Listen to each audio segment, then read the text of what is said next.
The number one lesson from Jesse Livermore that every trader must learn. Imagine you're in a trade. You enter because everything looks perfect.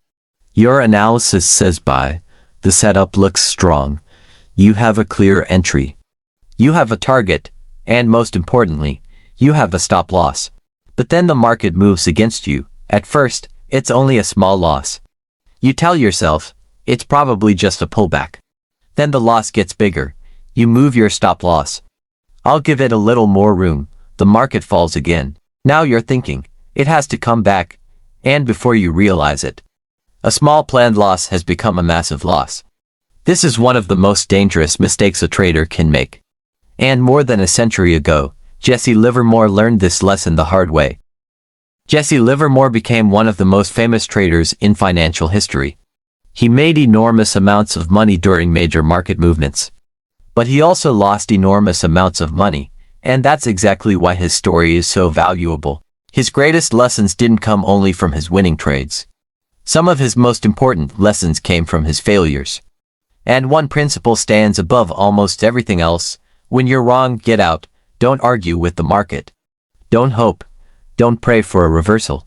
Don't keep adding money to a losing position just because you don't want to admit you're wrong. Accept the loss, and live to trade another day. The small loss that becomes a big loss. Let's say you have a $100 account. You risk 2% on one trade. That's a $2 maximum loss. The trade goes against you. You lose $2. It hurts a little, but your account is still alive. Tomorrow, you have another opportunity. Now imagine you refuse to take that $2 loss. You move your stop. The loss becomes $5, then $10, then $20. Suddenly, one trade has destroyed 20% of your account. And the worst part, the original analysis may have been wrong from the beginning. The problem wasn't the market. The problem was refusing to accept being wrong. This is where psychology takes over.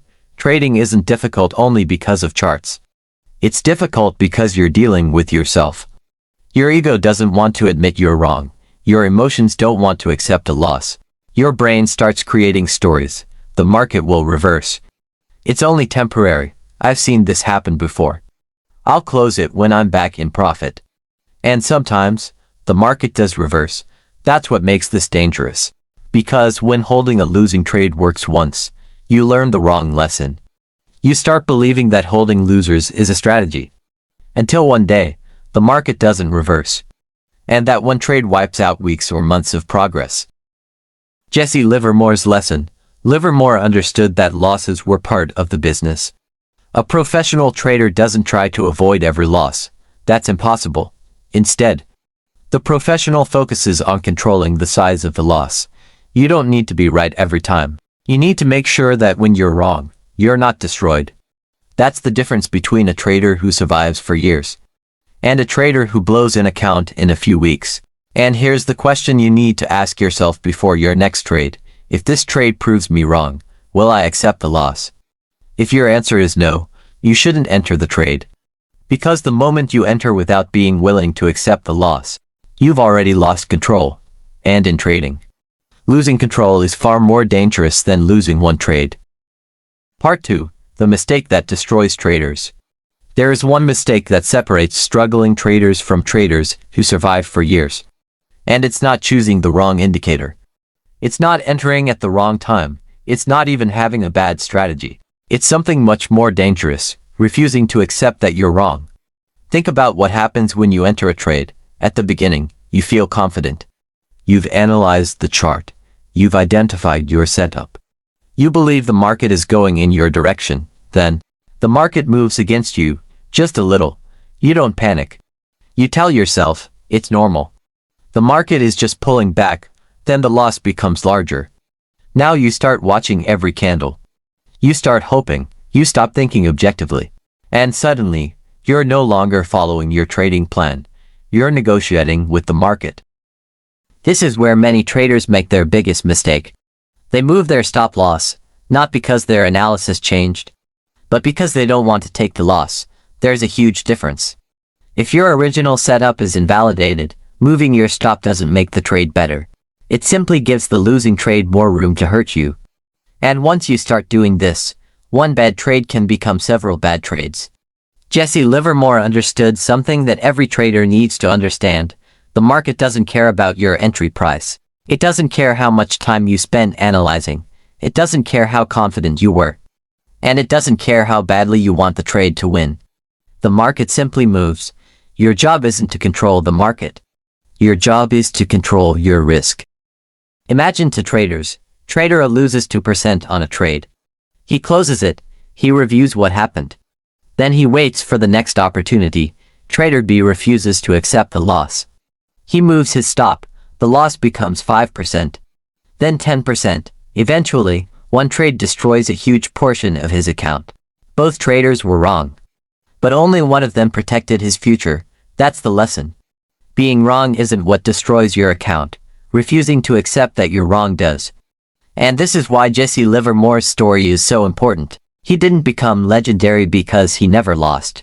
He became legendary because he understood the importance of protecting himself when the market proved him wrong. A losing trade is simply one event. A catastrophic loss can change your entire trading journey. So before your next entry, don't just ask, how much can I make? Ask the more important question, how much am I willing to lose if I'm wrong? Because a trader who thinks about risk before profit is already thinking differently from the majority, and in the next part, we'll go deeper into the psychology behind losing trades and why hope can be one of the most dangerous emotions in trading. Part 3, the real secret, protecting your trading capital. There is a reason experienced traders talk about capital protection so much.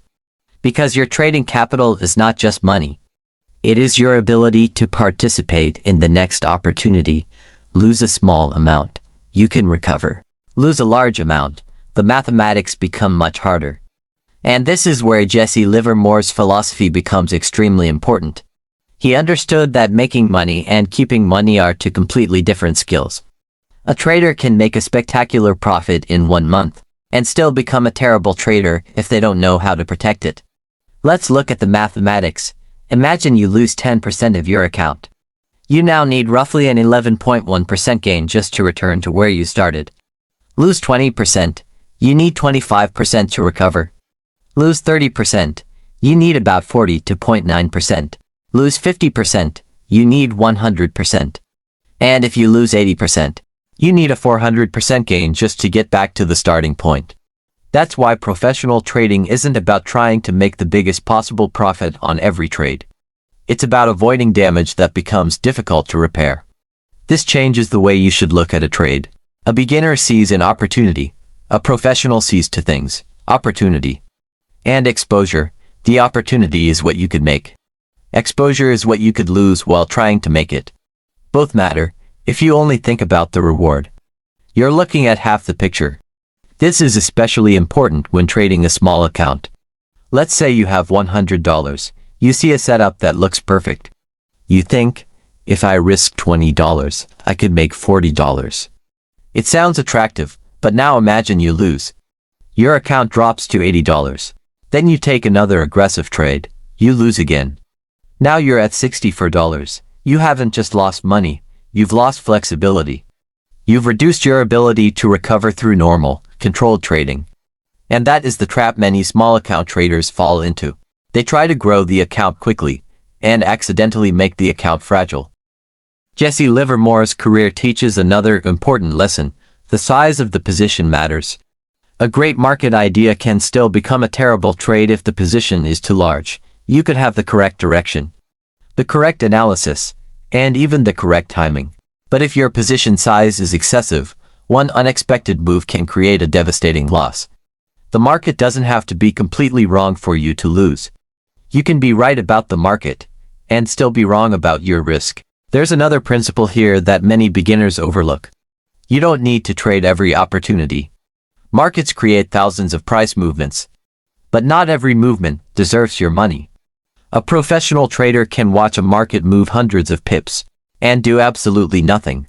Why? Because opportunity is not the same thing as obligation.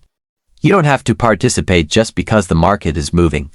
Sometimes staying out is the most intelligent position you can take. This is where patience becomes a financial skill. Imagine two traders. Trader 1 takes 10 mediocre setups because they don't want to miss anything. Trader 2 waits for 3 setups that genuinely match their plan. Trader 1 feels busy, Trader 2 may look inactive. But activity doesn't equal productivity in trading. More decisions do not automatically produce more money. Sometimes fewer decisions produce better results. And this brings us to one of Livermore's deepest ideas. The big opportunity is often created by waiting for conditions to become favorable. You don't need to predict every candle. You don't need to catch every reversal. You don't need to trade every session. Your job is to identify situations where the potential reward justifies the risk. Then act with discipline. That is a completely different mindset from gambling.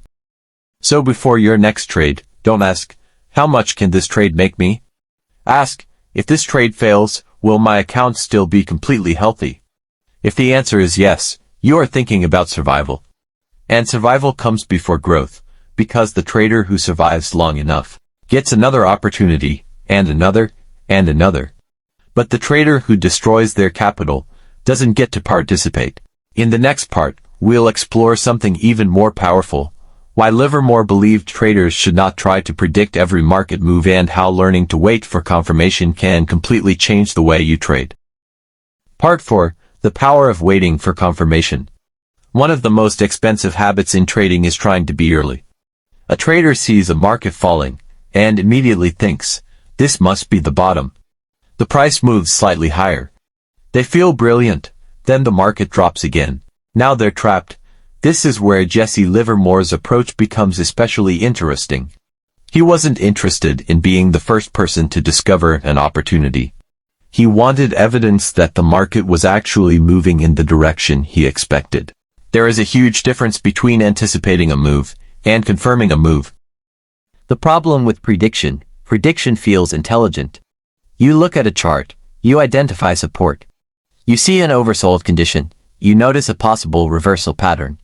And you predict, price is going up from here. But the market doesn't owe you a reversal. A level can break. A pattern can fail. An indicator can remain extreme for a long time. A market can stay irrational far longer than your account can tolerate. That's why Livermore's approach emphasized watching what the market was actually doing, not what you wanted it to do. Confirmation changes everything. Imagine gold has been falling for several days. You believe the decline is almost finished. You could buy immediately, or you could wait. Watch how price behaves around an important level. Wait for selling pressure to weaken. Wait for buyers to actually appear. Wait for the market to provide evidence. You might enter later. But you're no longer trying to catch the exact bottom. You're allowing the market to reveal information first. And that is a powerful shift in thinking. The cost of being early. Here's something beginners often misunderstand. Being early is not the same as being right. You can correctly predict that USD will eventually rise. And still lose money by buying too early. Why? Because the market might fall another 100 pips before turning.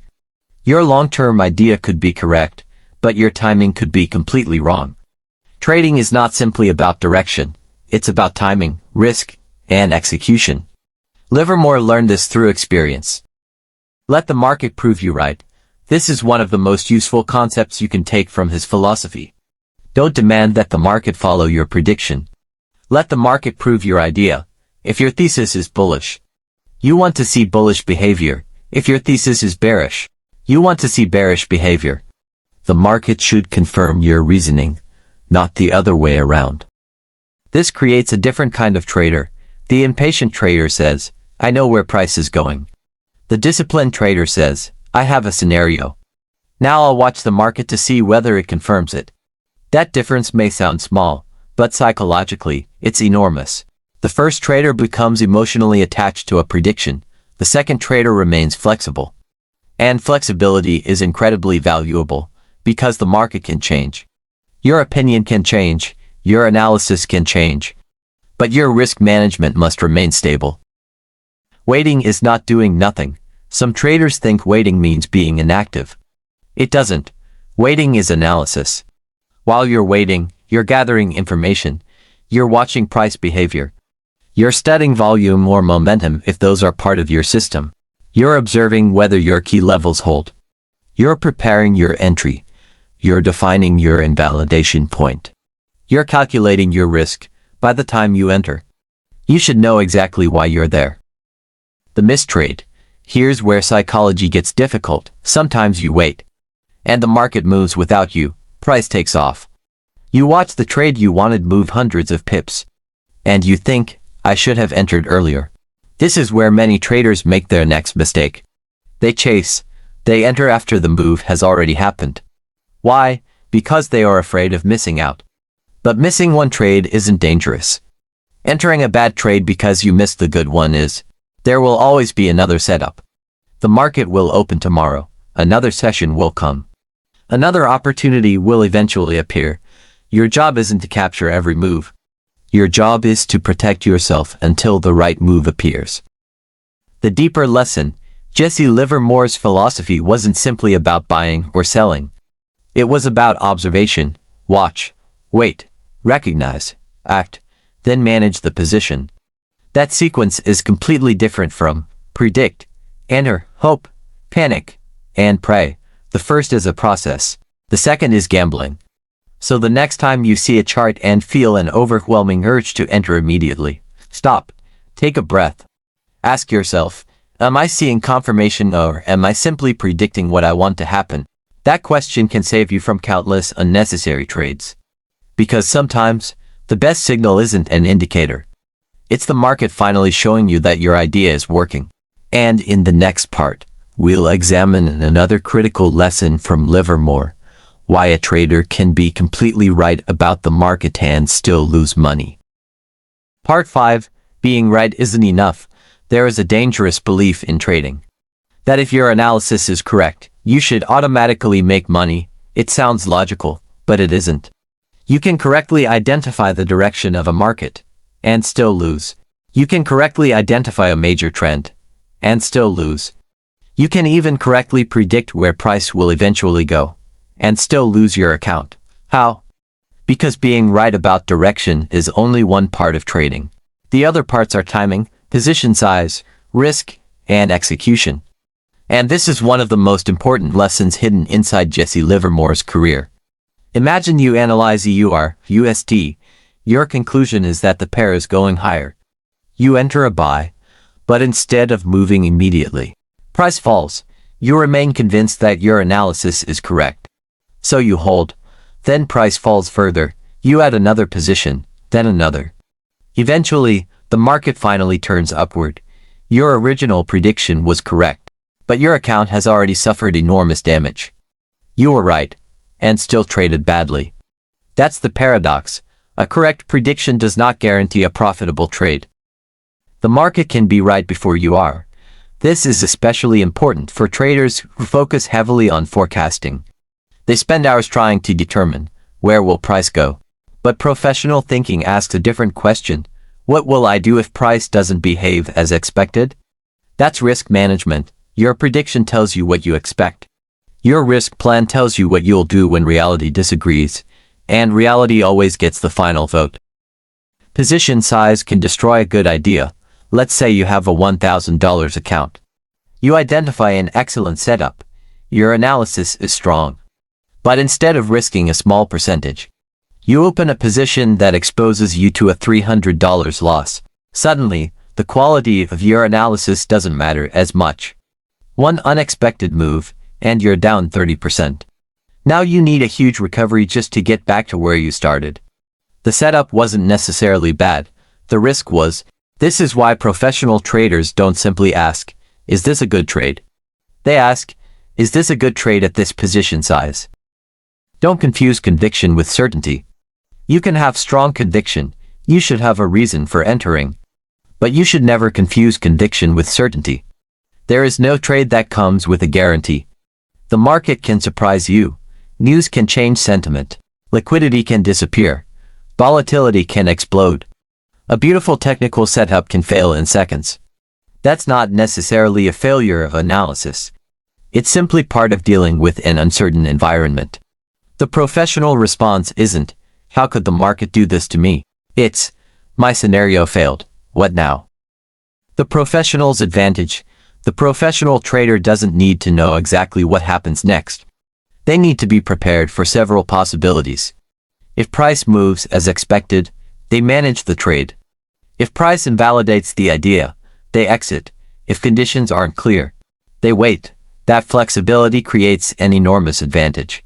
Because the market doesn't have to cooperate with your prediction, you have to adapt to the market. Jesse Livermore and the importance of evidence.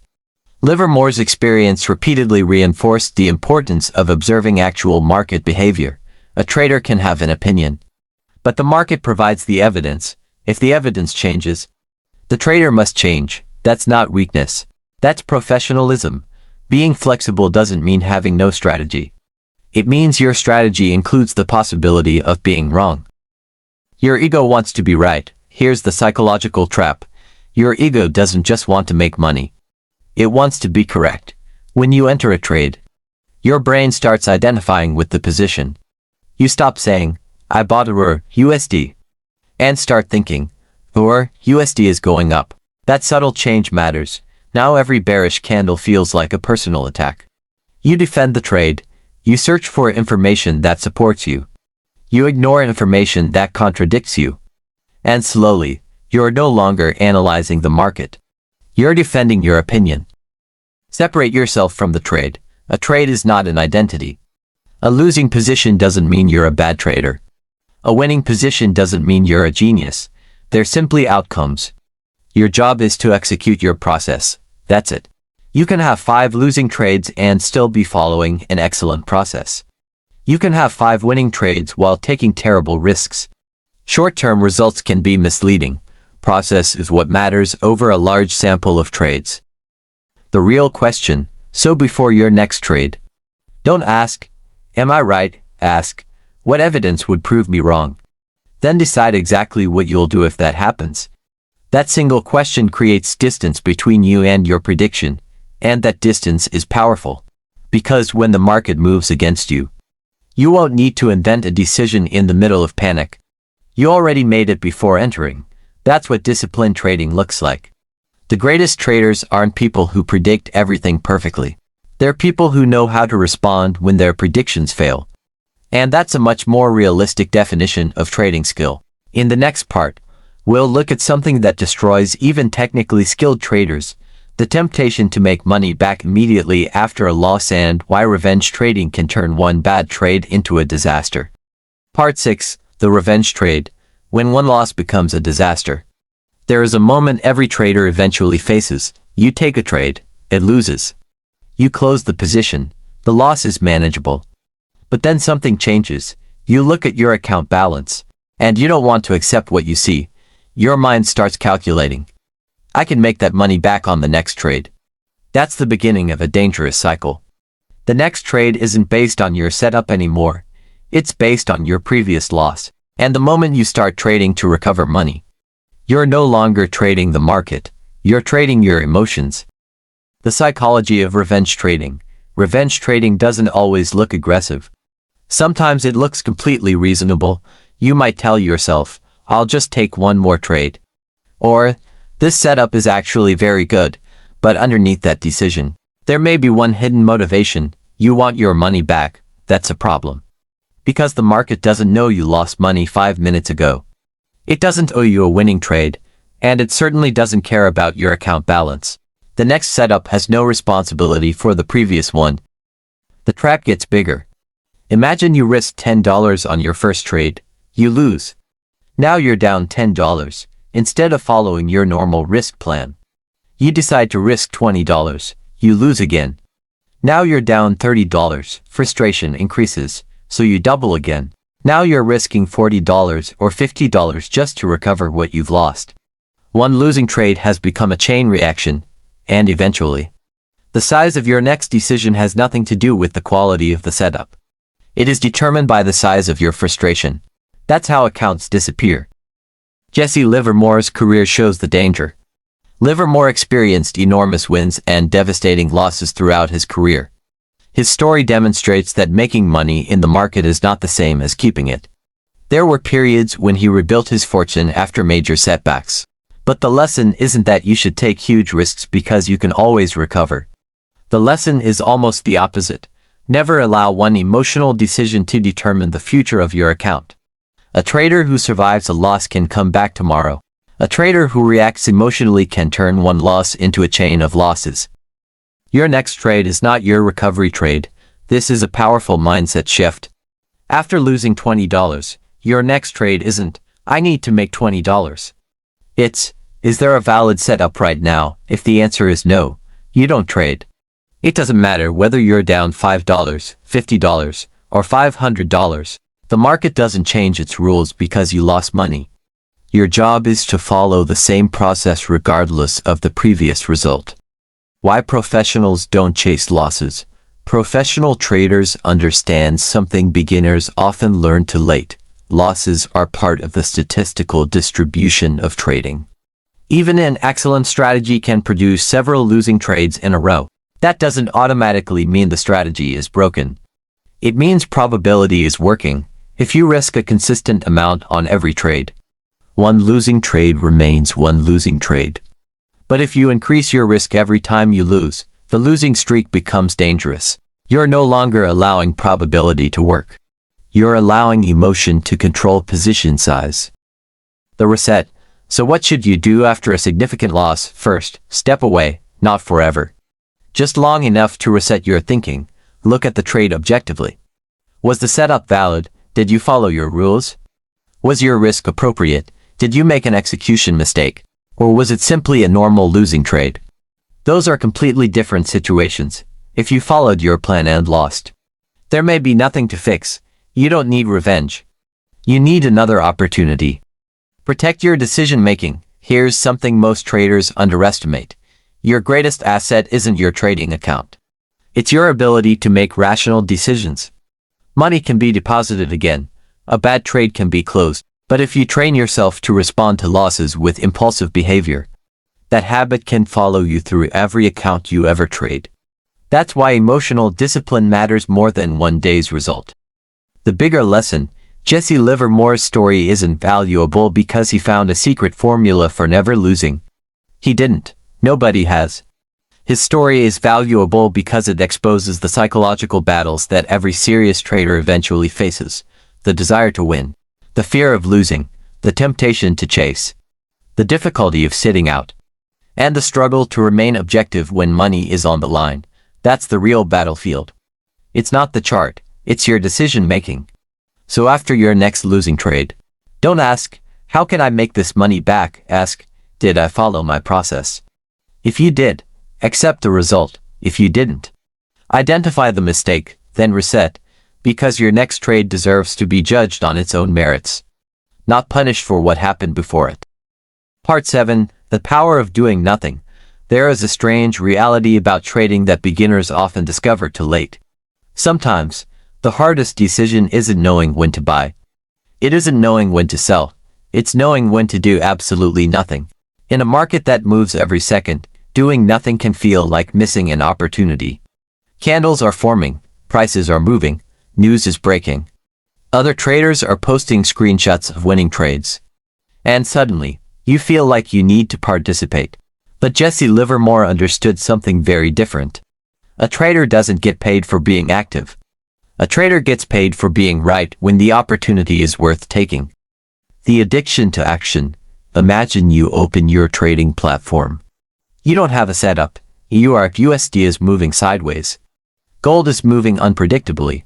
The market isn't giving you a clear signal. But you're watching the charts, and you feel restless. You think, maybe I'll just take a small trade. That's how overtrading begins, not with greed. Sometimes it begins with boredom. You want something to happen. So you create an opportunity where none exists.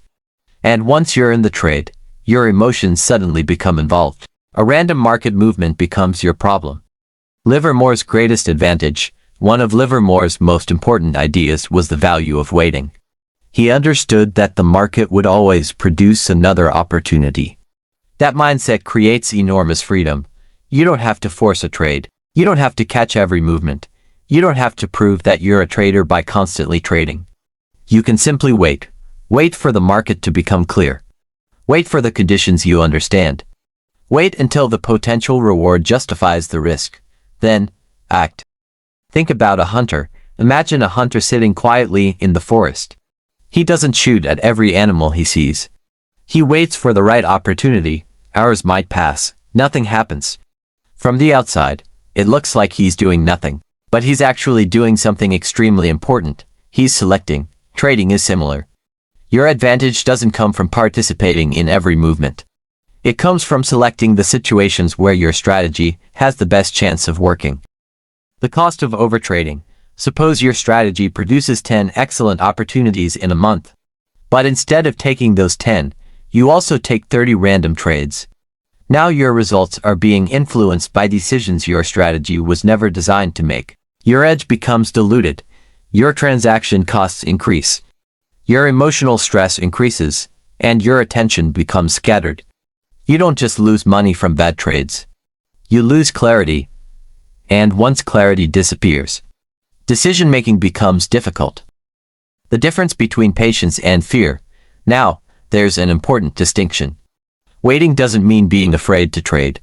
A fearful trader avoids good opportunities because they're scared of losing. A patient trader waits because the conditions aren't right yet. Those are completely different. Fear says, I don't want to lose. Patience says, this isn't my setup yet. One is emotional avoidance. The other is disciplined selection. The missed opportunity problem. There's another psychological trap. You wait. The market suddenly moves. You weren't in the trade. Now you feel regret. You think, I should have entered. That regret can be more dangerous than the original missed opportunity. Because it encourages chasing, you enter after the move has already happened. You aren't entering because your setup appeared. You're entering because you're trying to erase the feeling of missing out. That's not analysis, that's emotional compensation. You don't need every move. Think about how many candles appear on a Forex chart every day. Thousands. How many do you actually need to profit? Not thousands, not hundreds, potentially only a few quality opportunities. This is one of the biggest mindset shifts a beginner can make. Your goal isn't, how many trades can I take? Your goal is, how many high-quality decisions can I make? Those are completely different questions. The professional mindset. A professional trader can finish a trading session without taking a single position, and still consider it a successful day. Why? Because success isn't measured only by profit. Sometimes success means avoiding unnecessary risk. Sometimes success means following your rules. Sometimes success means recognizing that the market isn't offering your setup, and having the discipline to walk away. That may feel boring, but boring can be profitable. The real meaning of patience. Patience doesn't mean waiting forever. It means refusing to act before your conditions are met. That's a crucial difference. You aren't waiting because you don't know what to do. You're waiting because you know exactly what you're looking for, and when it appears, you act. Without hesitation, without chasing, without emotional drama. Your new rule, the next time you open your charts. Don't immediately ask, where can I enter? Ask, is there actually an opportunity here? If the answer is no, close the platform. Go do something else. The market will still be there tomorrow. And if your strategy is genuinely effective, you don't need to force it. You only need to recognize your moments, because sometimes, your greatest trade is the trade you had the discipline not to take. Part 8. Let your winners work, build a process, and master the trader within. There is another side to trading that receives far less attention. Most beginners spend their energy thinking about losing trades. How to avoid them, how to recover from them, how to protect their account. All of that matters. But Jesse Livermore's philosophy reveals another important truth. Knowing how to hold a good position can be just as important as knowing when to exit a bad one. A trader can correctly identify a powerful trend, enter at a reasonable price, and still make very little money. Why? Because they become uncomfortable when the trade starts working. They see a small profit, and immediately take it. Then the market continues moving without them. They were right about the direction. They were right about the setup, but they didn't allow the opportunity to develop. Let the market reward you. Imagine you enter a trade with a clear plan. The market moves in your favor. You're up one or your original target is still far away. But suddenly you think, maybe I should take the profit now. so you close. 10 minutes later, the market moves another 3 hours in the direction you expected. You feel frustrated, but the problem wasn't your analysis. The problem was that you didn't have a plan for managing success. This is an important distinction. Many traders prepare for what happens when they're wrong, but they don't prepare for what happens when they're right. Why winners feel different. A losing position creates fear. A winning position creates excitement, and excitement can be just as dangerous. When you're in profit, your brain starts imagining what could happen if the market reverses. Take the money now. Don't give it back. What if this is the top, so you close? This feels safe.